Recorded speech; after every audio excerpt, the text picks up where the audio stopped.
Hello বন্ধুরা, আজ সকালটা শুরু করলাম গাছের ফুল তোলা দিয়ে।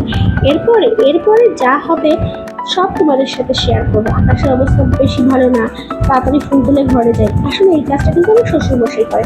শ্বশুরমশাই যেহেতু বাড়িতে নেই, আমারই করতে হবে, তাই ফুলগুলো তুলে চলে গেলাম আমাদের গোপুসোনাকে ঘুম থেকে জাগাতে। তো গোপুসোনা তো ঘুমেই রয়েছে। আমি হাতে তালি দিয়ে নমস্কার করে বললাম, গপু বাবু ওঠো, অনেক সকাল হয়ে গেছে। তা গপু বাবু তো উঠবে না, আমি মশারিটা তুলে দিয়ে গপু বাবুকে কোলে তুলে নিলাম। তারপর জামাটা চেঞ্জ করবো, তো এক জামা পরে কি সব তুমি আবার পোশাক খাবে আমার কাছ থেকে? এর মধ্যে আমার হাসি সোনা চলে এসছে, বলছে পাপা চলে এসছে, ভাত খাবে। আজকে সকালবেলা আমি আয়োজন করেছিলাম, কি আয়োজন করেছিলাম গপু বাবু? তার সিংহাসনে বসে পড়েছে।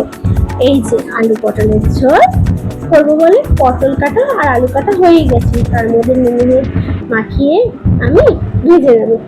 এই যে মাখানো কমপ্লিট হয়ে গেল, এবার চলো তাহলে ভাজতে যাই আলু পটল। তো ওইদিকে আমি বেগুন পোস্ত করবো বলে একটু পোস্ত বেটে নিলাম। আর ওই দেখো কড়াইতে আমার কিন্তু পটল ভাজাগুলো কমপ্লিট হয়ে গেছে, সেগুলো একটু বাটিতে ওঠাতে হবে, নাহলে কিন্তু পুড়ে যাবে। এরপরে কি কড়াইতে তোমার আলুগুলোকে ছেড়ে দেবো। আকাশের অবস্থা খুব একটা ভালো নয়, দেখেছো তো তোমরা, মেঘ হয়েছে প্রচন্ড। এবার বৃষ্টি নামবে পড়ছে। আলুগুলো বলতেই ছেড়ে দিলাম কড়াইতে।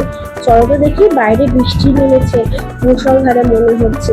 দেখি তো ও বলতে আমার আলু পটলের ঝোল হয়ে গেছে, কিন্তু এখনো বৃষ্টি নামেনি, এই নামলো সবে।